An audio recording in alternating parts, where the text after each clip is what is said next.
Good evening students. आज हम अध्याय 2 बहुपद पढ़ेंगे। बहुपद को पढ़ने से पहले पूर्व की कक्षाओं में पढ़ी हुई कुछ बातों को हम रिवाइज करेंगे। जैसे कि आप जानते हैं बीजी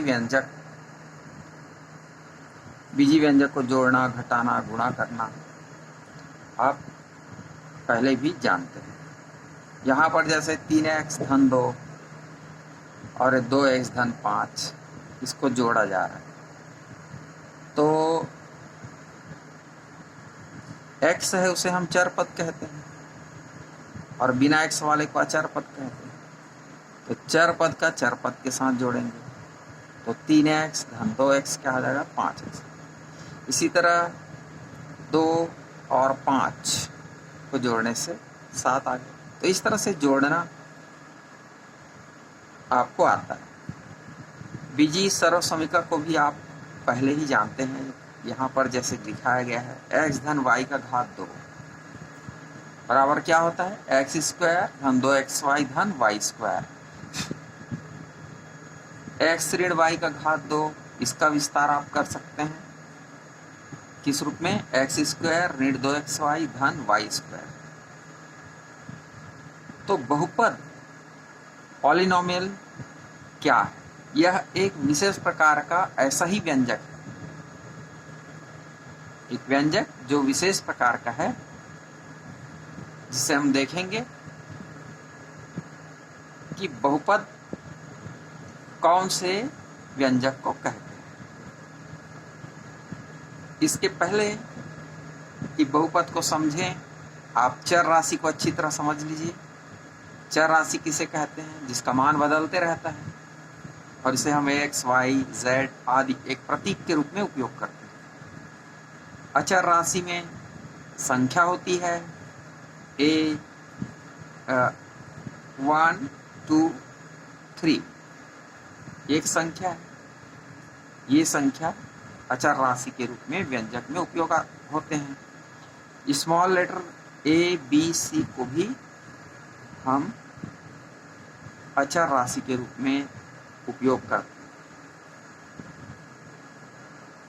जैसे ax, तो यहाँ पर a को आप अचर राशि और x को चर राशि के रूप में ले सकते हैं। तो इस तरह चर राशि, अचर राशि, बीजी सर्व समीका और बीजी व्यंजक, इनके बारे में आप जानकारी पहले से रखते हैं।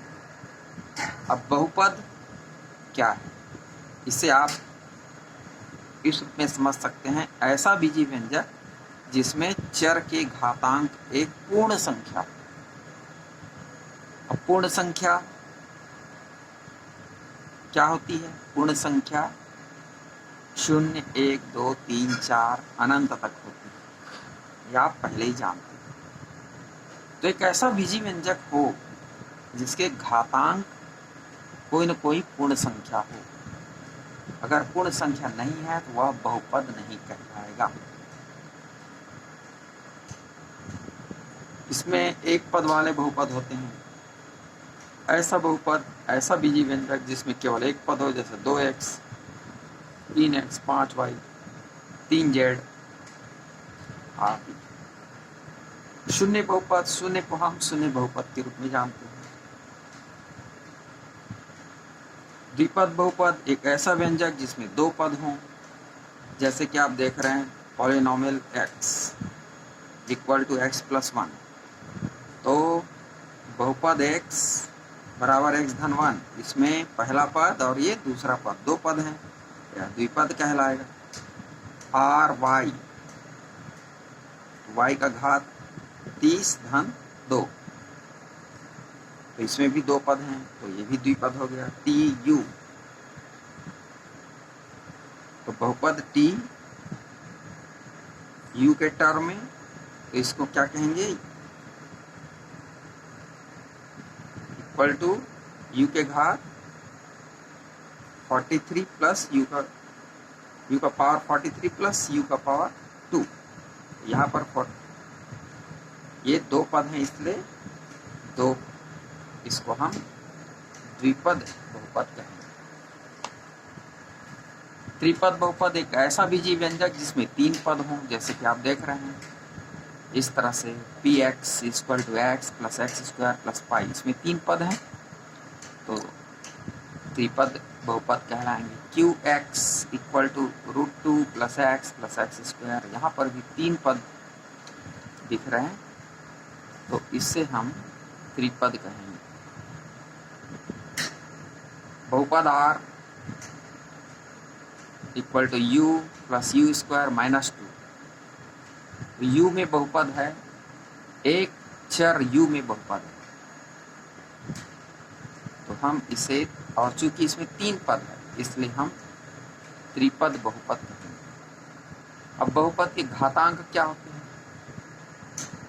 दिए गए कोई भी बहुपद उसमें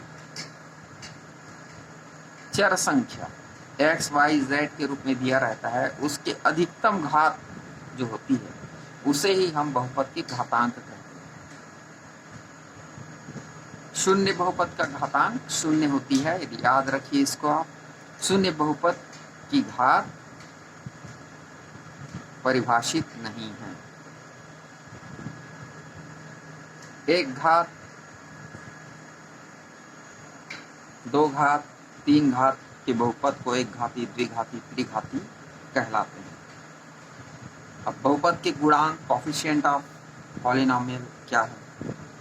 बहुपद के अलग अलग पद के गुणांक अलग अलग होते हैं। पहला पद, दूसरा पद, तीसरा पद का अलग अलग गुणांक होगा।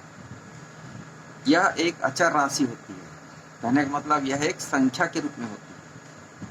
बहुपद के गुणांक वास्तविक संख्या होती है। वर्गमूल 3/2, ऋण 1, 0, 4, 5 इस तरह से हो सकते हैं।